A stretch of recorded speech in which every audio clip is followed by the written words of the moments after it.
하나님 말씀은 마태복음 6장 9절부터 13절까지 제가 읽겠습니다. 그러므로 너희는 이렇게 기도하라.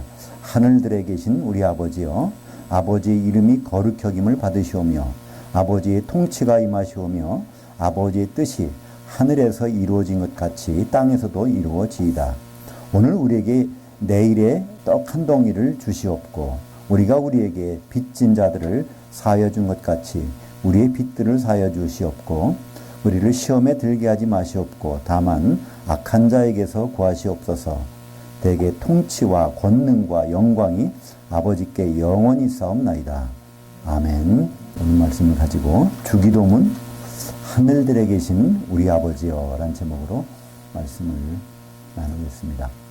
이 주기도문은 잘 아시는 대로 예수님이 제자들에게 가르쳐 주신 기도입니다. 특별히 이렇게 기도하라고 해서 가르쳐 주셨죠. 근데 만약에 예수님이 가르쳐 주신 그 기도 내용대로 하지 아니하고 달리 기도한다면 그건 참 그분 볼 면목이 없겠죠. 나중에 무슨 기도하고 왔냐 그러면 달리 기도했는데요. 이건 말이 좀 안 되지 않습니까? 주기도문을 보면요. 첫 소절부터 하늘에 계신 우리 아버지 이렇게 하는데 첫 소절부터도 하늘이 아니라 예수님은 하늘들이라고 가르쳐 주셨습니다. 예수님은 하늘과 하늘들을 착각하시거나 혼동하시는 분이 아닙니다. 반드시 그것을 구분해서 설명해 주셨고 구분해서 말씀해 주셨습니다. 우리 기도를 받으시는 아버지 하나님은 하늘이 아니라 하늘들에 지금 여기에 와 계신다는 것을 우리는 알 수 있죠.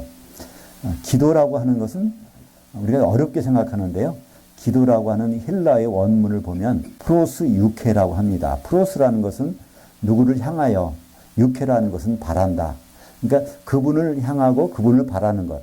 뭐 어떤 문제가 터졌을 때 다른 데 의지하지 않고 다른 데 구하지 않고 하나님께 구하고 그분을 의지하는 것. 이게 기도입니다. 우리는 보통 기도를 많이 한다 그러면 말로 많이 하는 걸 생각하는데요. 물론 말로 하는 것도 기도입니다. 그러나 말을 안 해도 기도가 될 수 있어요. 어떤 일에서 그분을 의지한다면 이건 기도입니다. 그걸 노래로 할 수도 있고 춤을 출 수도 있고요. 또 묵상으로도 할 수 있고 이 모든 기도를 어떻게 하느냐보다도 기도의 내용이 더 중요하다고 볼 수 있겠습니다. 그렇다면 가장 좋은 기도는 어떤 것일까요? 가장 좋은 기도는요. 아버지께 상달되는 기도가 좋은 기도 아닙니까? 기도가 출발했는데 아버지한테는 가지도 않고 중간에 떨어졌다면 이거 아무리 기도해봤자 무슨 소용이 있겠습니까? 근데 요한계시록에 보면요. 우리가 하는 기도, 성도들의 기도가 어떻게 도달되는지 도달 시점에서 본 것을 기록해 준 것이 있습니다. 요한계시록 5장 8절에 보면요. 성도들의 기도가 향과 더불어서 금대접에 실려가지고 어린 양에게 이렇게 드려진다는 것입니다. 그러면 어린 양이신 예수님이 그걸 받아서 아버지 보좌에다가 쏟고 그 응답을 가지고 땅에 내리는 것. 그래서 이 기도, 모든 기도가 올라가는 것은 요한계시록 5장 8절에 있고요. 그것이 응답되는 과정은 바로 요한계시록 8장 4절과 5절에 나옵니다.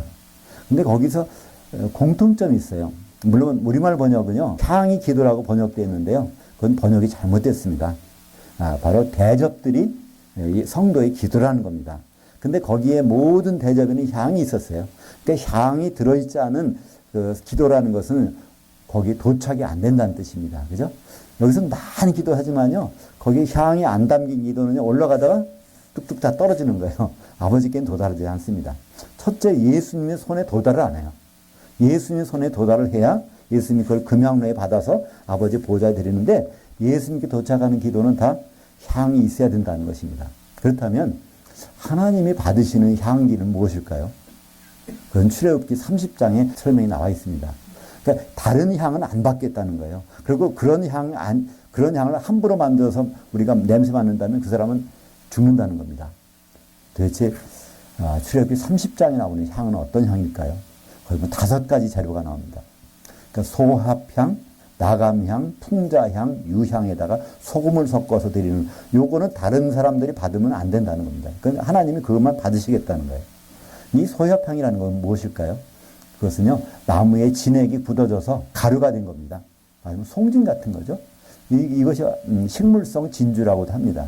그 전에 러시아가 문호가 개방됐을 때 러시아 갔다 온 사람들이 다 선물 가져오는데요. 호박이라고 하는 거, 목걸이도 되고 팔찌도 되고 그런 거 있지 않습니까? 거기 보면요. 뭐가 있어요? 속에 벌레도 있고 나비도 있고 그런 게 같이 나무의 진액에 굳어져 가지고 땅속에 들어가서 이게 보석이 돼버린 거예요. 진주가. 그것이 바로 이 소합향의 재료입니다. 그러니까 이 소합향이라는 건 무엇일까요? 이 나무의 진액이 왜 나오죠? 상처를 덮기 위해서 나옵니다. 그죠? 상처를 보호하기 위해서. 그러니까 바로 이 소합향이라는 것은 예수님이 우리의 죄를 덮기 위해서 피 흘려주신 그 예수님을 나타낸 거죠. 두 번째 재료는요, 나감향입니다. 이 나감향이라는 것은요, 주중의 지방의 조개껍질, 빨간색의 조개껍질을 잘게 부숴가지고 거기 나오는 것으로 이 향재료를 삼는 건데, 이것은 우리 대신 고난을 당하신, 으깨지신 분 아닙니까?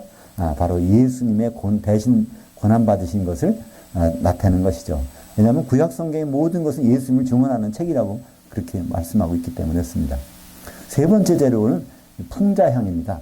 이 풍자향은요, 식물의 뿌리가 살충 역할을 한다는 게 그런 뿌리가 있답니다. 우리나라도 그것이 있죠. 할미꽃을요, 이것을 말려서 가루를 만들어가지고 이렇게 뿌려보면요, 구더기들이 죽어요. 저 어렸을 때 해본 적이 있어요. 초등학교 때.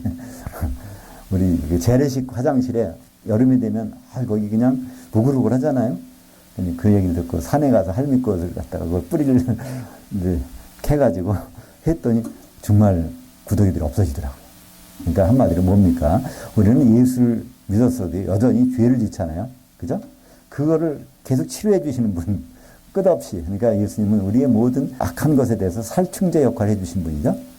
그리고 네 번째가 유향입니다. 유향은 모든 시체에다가 그거를 덮죠. 첫째는 냄새가 안 나게, 둘째는 바로 이 부활을 썩지 않은 몸으로 나오게 해달라고. 그래서 유향이라는 것은 부활을 상징하죠. 부활하신 분, 죽었다가 부활하시는 첫 번째 분 예수님이시잖아요. 그죠? 예수님의 부활은, 성경에서 부활은요, 우리가 생각하는 부활하고 틀립니다. 우리가 생각하는 부활은요, 죽었다가 갑자기 정신 차려 살아나면 부활이라고 하는데요. 성경에서 부활은요, 이런 몸을 버리고 영의 몸을 입는 그런 것을 부활이라고 합니다. 바로 예수님이 그런 유향의 부활의 몸을 우리에게 만들어주셨고, 또 우리에게 그것을 앞으로 약속하셨습니다. 다섯 번째가 이제 소금이죠. 그러니까 이 소금이라는 거는요, 우리가 생각할 때는 부패를 방지하는 거로 그렇게 생각하잖아요. 성경에서 소금의 용도는 다릅니다.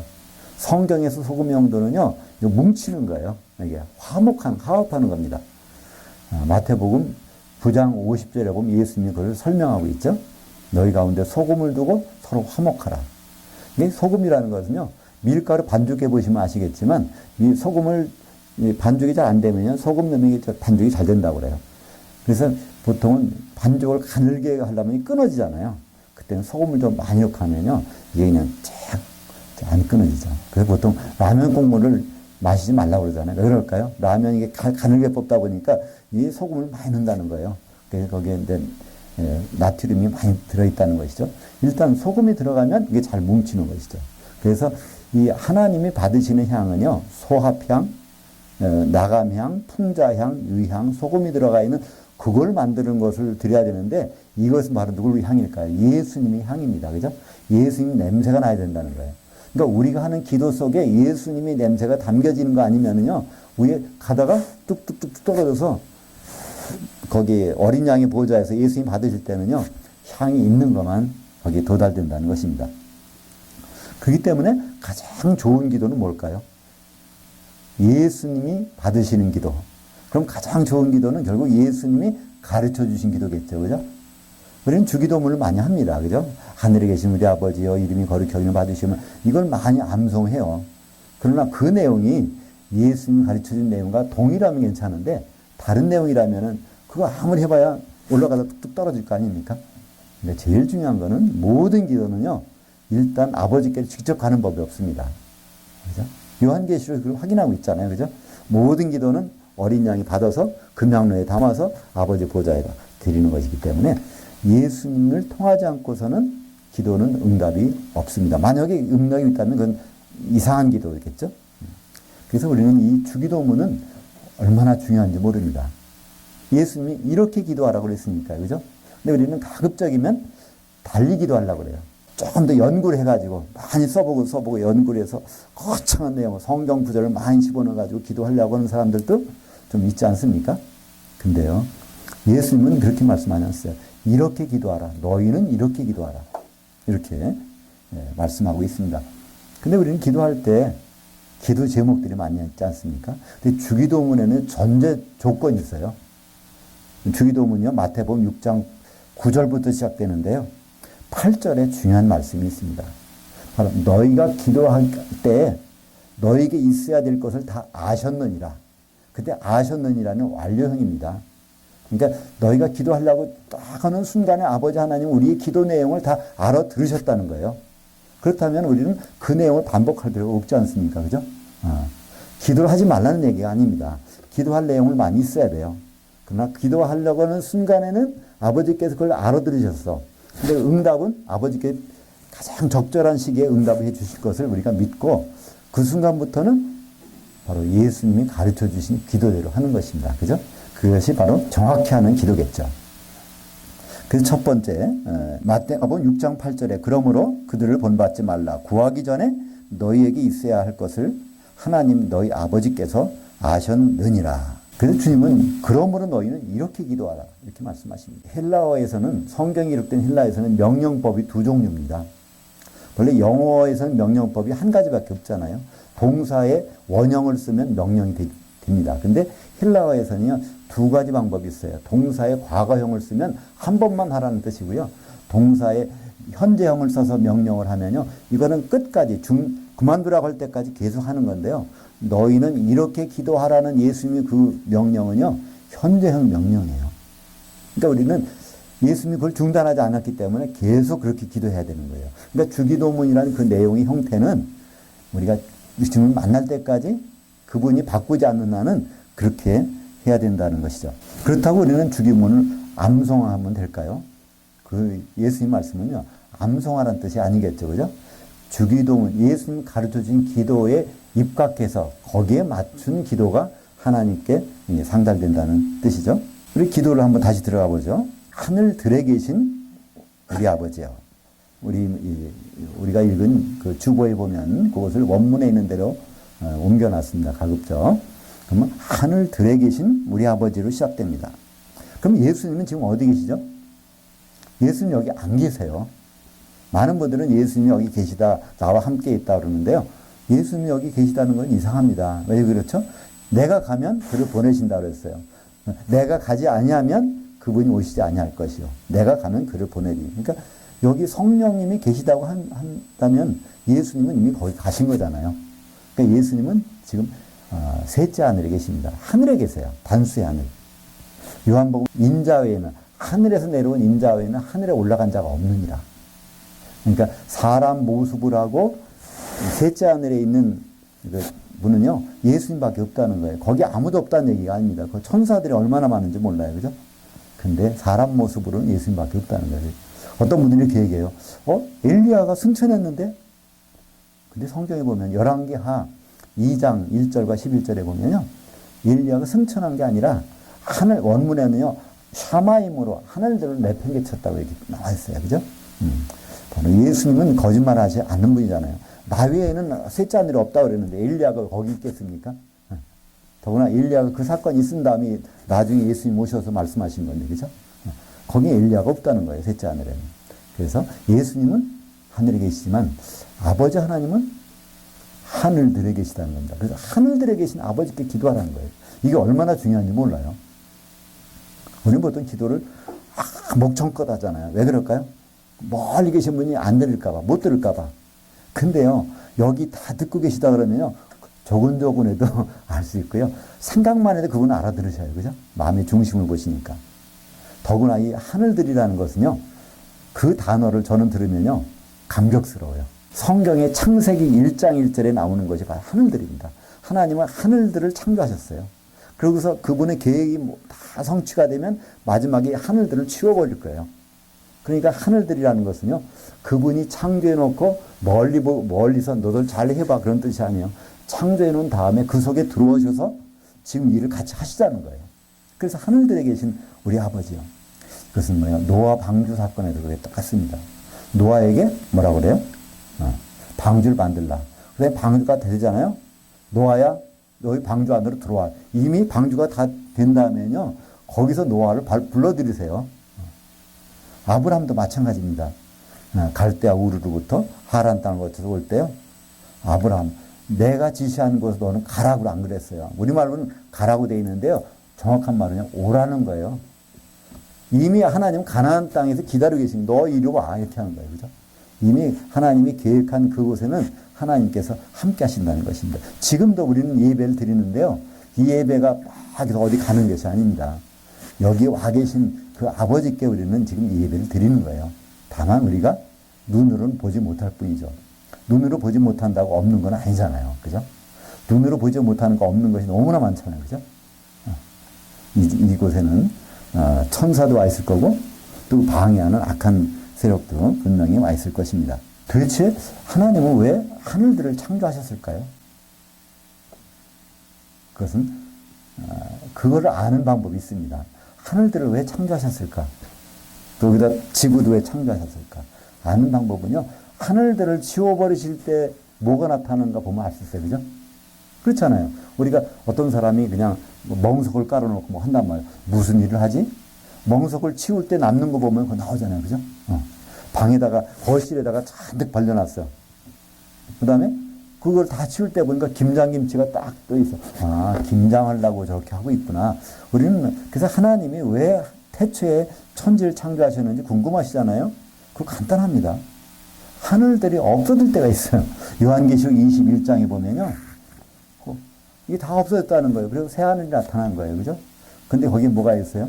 어린 양의 신부가 등장하잖아요. 그러니까 바로 어린 양 예수님의 신부가 등장하면 이 하늘들은 치워버린다는 거죠. 그렇기 때문에 우리는 이 하늘들이라는 단어가 얼마나 중요한지 모르잖아요.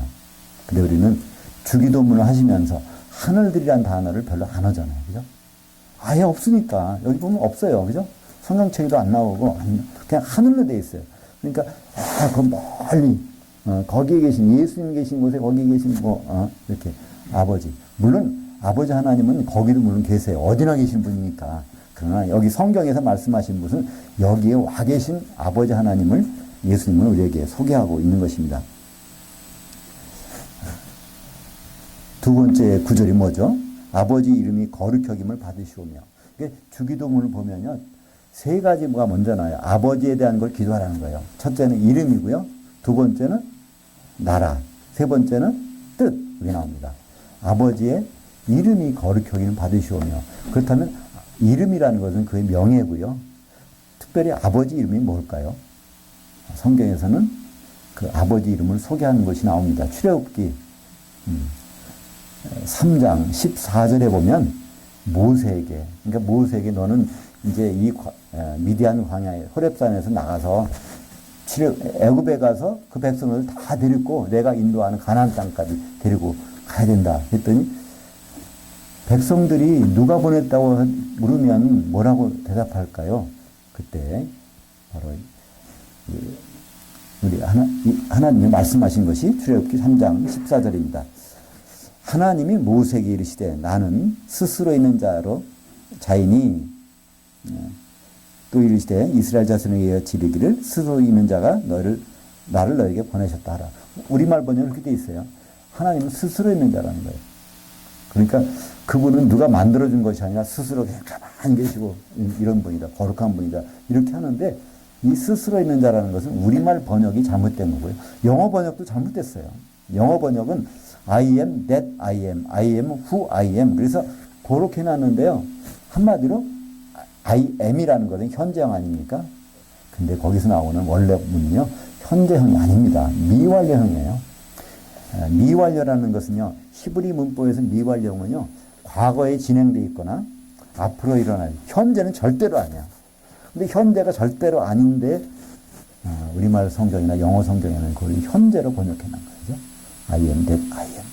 에흐에 아쉐르 에흐에를 소개한 거예요. 그러니까 에흐에라는 것을 이거는 그 하나님이 나는 그런 거기 나라는 그 주어가 있어요. 근데 그걸 우리가 부를 때는요. 하나님 부를 때는 그는이라고 불러야 되잖아요. 그래서 그거를 에흐에를 그는 되게 하시던 분이고 되게 하실 자라고 바꾸면은 그것이 야훼가 되고 여호와가 되는 것이죠. 원래는 예호와나 예호바가 되는 건데 우리말 번역에서는 그걸 여호와라고 옮겼고요. 어떤 분들은 그 번역이 야훼를 해야 맞는다 이렇게 하는 분도 있습니다. 여하튼 중요한 거는 스스로 있는 자가 아니라 바로 되게 하시던 분이고 되게 하실 자라는 겁니다. 이게 여호와라는 단어가 처음 등장하는 것은요. 창세기 1장에 없습니다. 창세기 2장에 가서 나와요. 2장 4절에 나오는데 창세기 2장 4절에 가보면요. 무슨 말씀이 있냐면 하나님이 하늘들과 땅이 창조된 때에 다시 땅과 하늘들을 만드시고 그 여호와 하나님께서 그걸 만드셨다. 그러면 나오는 거예요. 그러니까 창조할 때는 여호와가 안 나와요. 근데 그것을 창조한 것을 다시 만드셨을 때 거기서 여호와 하나님이라고 처음 나오는 겁니다. 그러니까 여호와 하나님은 되게 하셨다는 거예요. 뭐를 되게 하셨을까요? 땅이 혼돈하고 공허된 것을 첫째 날, 둘째 날, 셋째 날, 넷째 날, 다섯째 날, 여섯째 날 동안에 이걸 회복시키신 그때의 이름이 여호와라는 이름이 나옵니다. 그걸 하신 분이 바로 여호와라는 뜻이고요. 그와 동시에 그렇게 하실 분이 여호와라는 뜻입니다. 그래서 그때 처음으로 나오는데 그 여호와를요, 이 모세는 출애굽기 요 사건에서 그때 처음으로 들은 거예요. 모세가 그걸 들은 것을 기억해서 창세기를 기록할 때 거기다가 1장에서는 기록을 안 하고 2장에서 이제 여호와라는 단어를 쓰기 시작한 것입니다. 그렇기 때문에 하나님의 이름 속에는 뭐가 있어요? 하나님이 계획한 것을 반드시 이루시겠다는 그 뜻이 거기 있기 때문에 그 이름이 거룩하기를 받으셔야 돼요. 그죠? 하나님은 그냥 내버려 어떻게 잘못되니까 그냥 놔두시는 분이 아니에요. 그분이 계획한 것은 반드시 이루시는 분이라는 것이죠. 도대체 그분이 계획한 것이 무엇일까요? 근데 오늘 보니까 그분이 계획하신 것을 하기 위해서는요, 그분은 통치를 하셔야 돼요. 하나하나. 그냥 가만히 계신 분이 아니라 그걸 일일이 간섭하시고 이루게 하시고 통치를 하시는 것. 그것이 바로 두 번째 내용입니다. 아버지의 나라가 임하시옵니다. 이거는 두 가지로 해석할 수 있어요. 이 나라라는 것은 그냥 나라, 시스템. 또 하나는 통치, 행위. 두 가지가 나오는데요. 그냥 나라라고 하면 조금 이상합니다. 하나님 나라가 임하게 해달라고 기도하는 거는요. 지금 그럴 필요가 없잖아요. 하나님 나라는 이미 임했으니까. 그죠? 그러니까 하나님의 통치 행위가 끝마쳐지기를 우리는 기도하는 것입니다. 예수님이 바리새인들이 예수님한테 물어봤잖아요. 누가복음 17장 20절에 보면 하나님 나라가 언제 임합니까? 그때 예수님이 하나님 나라는 여기 있다 저기 있다 하는 것이 아니라 이미 너희 가운데 와 있느니라 그랬잖아요. 그래서 하나님 나라는 이미 와 있는데 우리가 주기도문 하면서 하나님 나라 임하시옵소서 그러면 이상하잖아요. 2000년부터 와 있는데 계속 오라고 하는 것은. 그러니까 거기서는 하나님의 통치가 임하게 해달라는 그 기도가 좀 더 정확한 것이죠. 그래서 하나님의 통치는 완성될 때가 있습니다. 그것이 요한계시록 19장 6절에 나옵니다. 하나님이 그렇게 하늘들을 창조하시고 여기서 뭐를 하려고 하시더니 결국은 그것이 완성됐다. 이렇게 선언하는 장면이 나옵니다. 요한계시록 19장 6절 하반절에 할렐루야 우리 주 하나님 그 전능하시니가 통치하셨도다. 중요한 고비고비마다 번역이 이상하게 되어 있는데요. 우리 성경에는요. 통치하시도다 이렇게 되어 있어요. 현재 하나님이 통치하신다고 되어 있어요. 그건 번역이 아주 잘못된 것입니다. 하나님이 드디어 통치를 끝냈다는 겁니다. 도대체 하나님이 통치가 끝난 다음에 뭐가 나타났을까요? 그것이 바로 그 다음 구절이 나옵니다. 요한계시록 19장 7절과 8절에는 뭐가 나오죠? 어린 양의 혼인날이 이르렀고 그의 아내가 준비하였으니 한 세마포옷을 입었고 그 세마포옷은 성도들의 의로운 행실들이더라. 그러니까 성도들이 하나가 돼서 한 세마포를 입은 형태로 된 것이 통치의 결과물로 나온 것입니다. 그러니까 지금 우리의 기도 내용은요, 그것 좀 기도하라는 거예요. 그죠? 첫째는 아버지 이름. 그러니까 그분이 계획한 것이 반드시 되는 것. 그 다음에 그분의 통치, 그분의 하는 행위가 결국은 결말을 보는 것. 그 다음에 세 번째가 뭘까요? 그것이 바로 아버지의 하늘에서 이루어진 뜻이 땅에서도 이루어진다. 뜻이 하늘에 이루어진 것. 그때 하늘은 하늘들이 아닙니다. 하늘들이 있기 전에 하나님이 계획을 세우셨다는 거예요. 하늘들이 있기 전에는 성경에는 창세전이라고 합니다. 이 창세전의 계획이 요한 에베소서 1장 4절부터 5절까지 나오잖아요.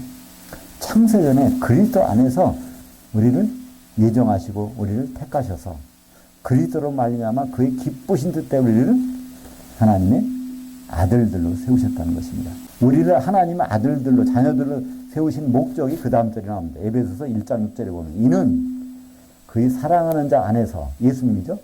바로 우리에게 거저 주신 바 그 은혜의 영광을 찬송하게 하려는 것입니다. 성경에서 찬송이라는 건 그분을 자랑하고 높이는 겁니다. 한마디로 찬송을 다른 말로 하면 할렐루야 하는 거예요. 이 할렐루야가 어디 나오죠? 마찬가지로 아까 나온 요한계시록 19장 6절에 하나님의 통치가 이루어졌을 때 할렐루야 나옵니다. 하나님이 계획한 것이 이루어졌다고 뽐내고 자랑하는 거예요. 뭐가요? 어린 양이 결혼식이 되는 거. 예수님 와서 오셔서 결혼하는 거. 이 모든 내용, 그분의 이름과 그분의 통치와 그분의 뜻, 이 모든 것이 다 어디에 관련되어 있습니까? 예수님이 결혼식과 관련되어 있습니다. 이것 가지고 기도 좀 하라는 거예요. 우리는 거기에 대해서 기도합니까? 할 때는. 우리가 어떤 거 필요할 때 그거 가지고 이거 좀 해주세요. 저것 좀 해주세요. 이거 그것이 나쁘다는 뜻은 아닙니다. 그러나 하나님이 기뻐하시는 기도는 우리는 기도를 하려면 응답되는 기도를 해야 되잖아요. 응답되려면 기도가 보좌에까지 올라가야 돼. 예수님 손까지는 가야 되잖아요. 향이 담겨서. 그 다음에 그것이 아버지께로 가서 응답이 돼야 되는 그 효율적인 기도. 우리가 많은 기도를 하는데 그것이 중간에 다 떨어진다면요. 그건 시간 낭비고 정력 낭비고 아무 소용 없습니다. 그러나 반드시 도달이 된다면 예수님이 기도하는 방법대로 기도하고 그것이 이제 우리가 해야 될 기도일 것입니다. 그럼 하나님께만 기도하라고 되어 있나요? 아니요. 하나님께 대한 세 가지, 그분의 이름과 통치와 뜻, 그 다음에는 세 가지가 나옵니다. 거기 나오는 것이 11절이죠. 오늘 우리에게 내일의 한 덩이 떡을 주시옵고. 여기는 우리 번역은 어떻게 됐어요? 오늘날 우리에게 일용할 양식을 주시옵고. 그러니까 우리는 이걸 가지고 매일매일 필요한 거 하나님 그 부에서 받아 써야 된다 이렇게 얘기합니다. 이게 여기서는요 원래 양식이라는 단어가 아닙니다. 떡이라는 거예요. 생명의 떡이라는 단어. 떡. 양식이라는 단어의 헬라어에 따로 있어요. 브로시스라고 합니다. 양식은 우리가 이 육신을 유지하기 위해서 먹어야 되는 거잖아요. 근데 떡이라는 단어는 다릅니다. 그건 아르토스라고 그래요. 떡이라는 것은 그 예수님이 이 오병이어의 사건을 하시면서 요한복음 6장에 그때 마지막에 계속 그러시잖아요. 내가 생명의 떡이다. 내가 아르토스라는 거예요. 아르토스. 그 떡 한 덩이, 그것도 여러 개가 한 덩이를 같이 먹자는 겁니다. 그렇게 하자는 거예요. 우리가 그 한 덩이 떡을 같이 먹으면요, 어떤 의미가 될까요? 다 그 떡 냄새가 나야 되잖아요. 그죠? 음식을 먹으면 음식 냄새가, 그거 먹은 사람 나요. 그죠? 마늘이 들어간 음식을 먹으면 다 마늘 냄새가 나는 것처럼 우리가 예수님의 떡 한 덩이를, 생명의 떡을 같이 먹으면 그러면 우리는 다 그분의 몸으로 바뀔 수가 있잖아요. 그분 냄새가 날 수 있잖아요. 그분의 향기가 나오고요. 그것이 바로 하나님 기뻐 받으신 향 아닙니까? 근데 우리는 그거를 매일 내가 필요한 거 이거 구하고 저거 구하고 하려고 그래요. 처음에 한 거죠. 구하기 전에 너에게 있어야 될 걸 하나님 아버지가 다 아셨기 때문에 너는 그거는 기도하는 걸 그냥 놔두고 이렇게 좀 기도를 해봐라. 그것이 주기도문의 내용인데 우리는 그렇게 안 하잖아요. 거기 첫 번째가 우리 것은 바로 일용할이 아니라 그 일용할이라는 단어는 내일이라는 뜻입니다. 내일. 에피우시오스라는 단어는요. 내일의 떡을 달라는 거예요. 그 내일의 떡은 무슨 의미가 있을까요? 출애굽한 이스라엘 백성들이 내일의 만나를 구한 날은 하루밖에 없어요. 만나를 하늘에서 내려주실 때 매일매일 그걸 먹어야지 이걸 저장했다 먹으면 썩어버려요. 근데 유독하게 내일의 만나를 구할 때가 있는데 그것은 바로 안식일 기다릴 때. 안식일 날은 이 떡이 안 내려와요. 그러니까 그 전에 그걸 받아야 돼요. 그러니까 내일의 떡은 바로 안식일 기대하는 사람이 그걸 받는 거예요. 그죠? 그러니까 진정한 안식이 누굴까요? 바로 예수님 안에서만 안식이 있습니다. 네, 그렇죠? 예수님 오시면요, 마귀가 결박되는 거예요. 그 전까지는 마귀가 활동하기 때문에 진정한 안식은 없습니다. 우리가 기도 가운데 바로 날마다 내일에 한 덩이 떡을 같이 먹겠다는 기도. 이게 그분의 한 몸이 되겠다는 기도고 예수님의 재림을 기다린 기도가 아니겠습니까? 두 번째는 우리가 우리에게 빚진 자들을 용서해 준 것처럼 우리 죄를 용서해 주시옵고. 근데 이걸 보통 내가 어떻게 해야 되나 보다 생각하는데 하나님께 사실은요. 그 기도하는 순간에 뭐부터 내가 용서해 준 만큼 이렇게 하겠다는 기도니까요. 뭘 생각합니까? 형제 간의 화목을 생각하지 않습잖아요. 그죠? 화목하지 않으면 그분은 받지 않으시니까. 마태복음 5장 23절과 24절에 그런 말씀이 있죠. 어떤 사람이 예물 드리려고 왔다가 형제에게 원망 드릴 만이 있으면 이걸 놓고 가라는 거예요. 무엇은 가서 형제하고 화목한 다음에 예배를 드려야 그걸 받으시겠다는 거잖아요. 그죠? 그러니까 우리는 예배 드리는 것이 중요합니다. 그러나 예배는요, 형제와의 관계, 화목된 상태에서 받으시는 거지, 그렇지 않대서 드리는 거는요, 그건 하나님 안 받으시는 예배, 그건 무슨 소용이 있겠습니까? 그러니까 우리가 빚진 자를 생각하는 것은요, 내가 빚을 얼마나 탕감해줬는가, 그건 무슨 뜻일까요? 우리는 다 하나님께 1만 달란트 빚을 탕감받은 사람이잖아요. 내가 어떤 사람에게 빚 얼마, 그 사람이 나에게 안 갚어. 그 안 갚는 빚이 1만 달란트 될까요? 하나님한테? 그걸 생각해 보면 이 사람은 화목 안 할 수가 없잖아요. 그죠? 우리는 그래서 바로 이 기도를 하면, 주기도문을 하는 순간에는 다른 사람을 용서할 수 있고 그분과 하나가 될 수 있는 길이 트인단 말이죠. 근데 여기에 여지없이 방해하는 세력이 있습니다. 예수님 오실 때까지는 누가 활동합니까? 마귀가 활동합니다. 그때야 무적행이 들어가니까. 그래서 13절에 우리를 시험에 들게 하지 마시옵고 다만 악한 자에게서 구하시옵소서. 우리는 착각할 때가 있어요. 내가 하나님 잘 믿으니까 모든 것이 잘 되겠지. 그러나 우리는 하나님과 우리만 사는 것이 아니라 제3자가 있습니다. 원수가 있다는 거예요. 다른 종교에는 원수가 없잖아요. 원수가 있어요. 그건 악한 자입니다. 그냥 악에서 구하라는 것이 아니라 원래 단어는요, 악한 자에게서. 그 마귀죠. 우리는 항상 염두에 둘 것이 있습니다. 왜 일이 이렇게 예수를 믿는데도 안 되지? 잘 믿었는데 문제가 터지지? 이렇게 생각하지 말라는 거예요. 왜 그렇죠?